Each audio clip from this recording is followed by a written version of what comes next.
La vitamine C n'est pas un médicament, pas plus que l'air que nous respirons ou que les aliments que l'on ingère. Mais elle nous aide à vivre, à être malade et à guérir. Cette affirmation, faut l'entendre dans une conception nouvelle de ce qu'est la maladie. La médecine actuelle nous explique que la maladie serait la résultante d'une guerre qui implique l'organisme et des micro-agresseurs, germes, virus, bactéries, qu'ils soient internes ou externes. Comment tu fais pour te défendre face à une guerre? Eh bien, tu viens armé. Et dans la panoplie dont dispose la médecine en termes d'armes, il y a le javelot empoisonné, le bouclier et d'autres substances plus ou moins lourdes. Donc pour bien comprendre ce qui se passe en France, faire des picous à gogo pour se défendre contre des virus, c'est bien, mais se défendre contre des agresseurs avec un port d'armes ou autre, agresseurs j'entends les bandits ou l'État, là il n'y a pas le droit. Le problème avec ce fantasme qu'on se fait de la maladie, c'est qu'il n'a jamais été confirmé et vérifié de manière expérimentale. En particulier, en tenant bien compte du postulat de Robert Koch, qui est considéré comme incontournable avant de pouvoir déclarer qu'une maladie est déclenchée par un germe ou une bactérie. En un, le micro-organisme doit être présent en abondance dans tous les organismes souffrant de la maladie, mais absent des organismes sains. En deux, ce micro-organisme doit pouvoir être isolé et croître en milieu de culture pure, ne contenant que ce seul microbe. En trois, le micro-organisme cultivé doit déclencher la même maladie chez un animal de laboratoire sensible. En quatre, le micro-organisme doit être à nouveau isolé d'un nouvel organisme hôte, rendu malade, puis identifié comme étant identique à l'agent infectieux original. Et ce postulat n'a jamais pu être vérifié. Prenons par exemple Pasteur, avec ses expériences sur le charbon ou la rage. Lorsqu'il devait transmettre la maladie, il n'inoculait jamais le virus ou la bactérie. Qu'est-ce qu'il faisait à la place? Il prenait un broyat de tissu infecté, donc un milieu dyscrasique, c'est-à-dire malade, et par conséquent, tout le paradigme de la médecine officielle relève donc de la croyance et non d'une démarche scientifique. Ce schéma-là, ce que tu vas faire, c'est que tu vas le froisser, ok? Maladie égale guerre, corps plus micro-agresseur, à la poubelle. Et on va prendre à la place le docteur Hammer et le biologiste Béchamp dont j'ai déjà parlé. C'est un peu mieux que l'idéologie d'une secte plus ou moins passif-agressif. Plus agressif que passif. Maintenant qu'on a jeté aux ordures notre égalité, on va la remplacer par deux bases solides. Commençons par la première. Nous savons que le cerveau réinvestit les énergies négatives des affects graves pour les transformer en mécanismes de survie psychosomatique. Le docteur Hammer, il a pu démontrer que les pathologies, cancer, paralysie ou autres, résultent de ces émotions. Il ne s'agit donc pas d'agression. Notre deuxième base solide, c'est que, idem, les maladies comme les infections sont des processus de réparation et de guérison. Elles permettent le retour à la normale avec éventuellement l'aide de bactéries, bacilles et microbes que nos propres microzymas construisent sur place. Ça va de soi, ça remet en question toute notion de contagion, d'immunité et de guerre à l'échelle microscopique. L'aparté que je viens de fournir, fondamentalement, elle change le jeu. Les règles sont différentes et donc la vitamine C ne va pas s'exprimer de la même manière. Si la vitamine C a un tel impact, son absence a aussi des grosses répercussions. On va se pencher maintenant sur les carences de la vitamine C, ce que ça implique. Il y a environ 99% de l'humanité qui est carencée en vitamine C. Je pense qu'en vrai c'est beaucoup plus, peut-être que c'est 99,9. Le chiffre, il sort de mon cul, c'est vrai, mais pas vraiment. C'est aussi l'observation quand je regarde, quand j'écoute mes proches et les gens que j'ai côtoyés, ils ne se supplémentent pas en vitamine C. Ou alors ils ont peut-être un cacheton, mais c'est pas suffisant.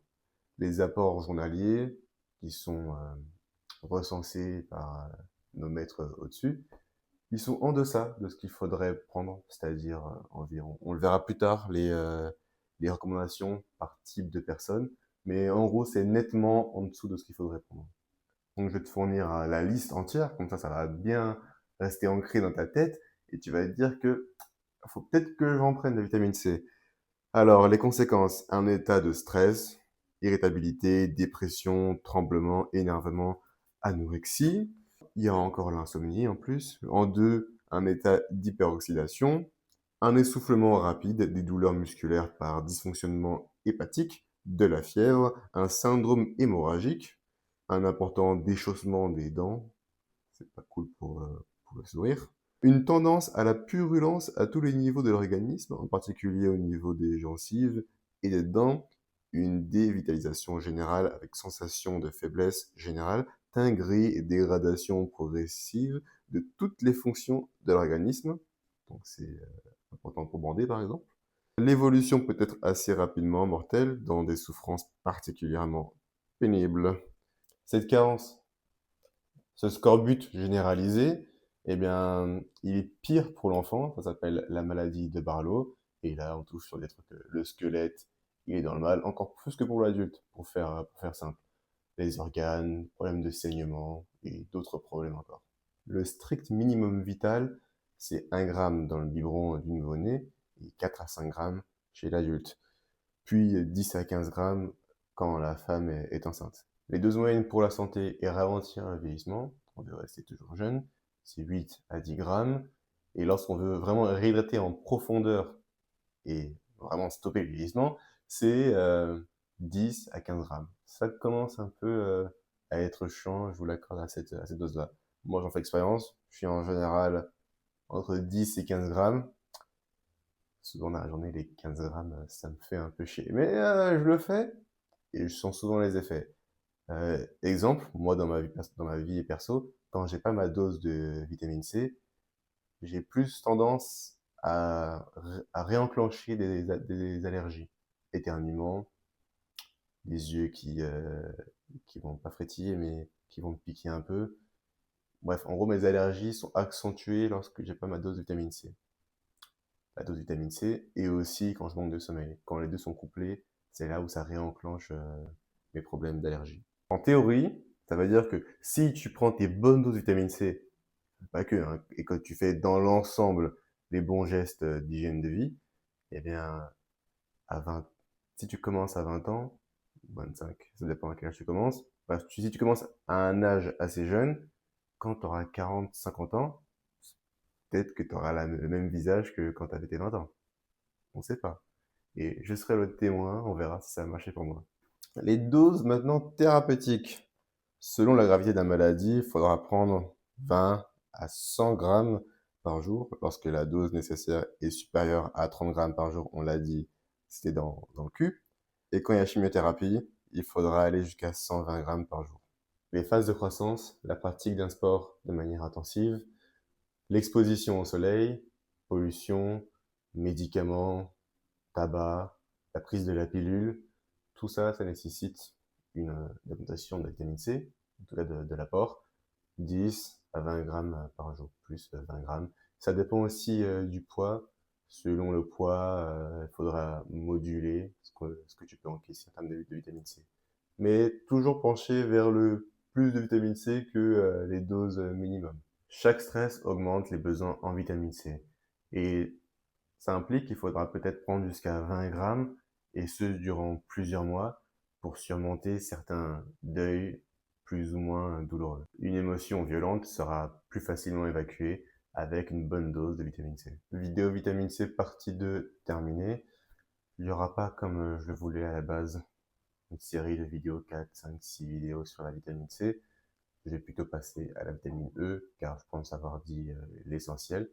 Il y aura une playlist entière, peut-être qui va se remplir, je pense, au fur et à mesure. Mais l'idée de faire d'affilée 4, 5, 6 vidéos de vitamine C, ça me saoule. Donc ouais, je vais passer à la vitamine E, puis à la vitamine B, et après à la D3. Ça m'a même rappelé qu'il fallait que j'augmente mes doses en vitamine C. Je suis à 10 grammes tous les jours. Enfin, des fois j'oublie ou j'ai pas avec moi mon paquet de vitamine C. Mais ouais, je suis à 10 grammes en moyenne tous les jours, 10 à 15 grammes. Il faudrait que j'augmente à 20, parce que j'ai une période de ma vie où j'ai beaucoup de stress. Pour ceux qui me côtoient au quotidien, et je pense qu'ils vont comprendre pourquoi je suis dans cet état-là de stress plus ou moins chronique. Et donc oui, il faut que j'applique moi-même ce que je viens de vous apprendre et augmenter à 20 grammes. Ça va être chiant.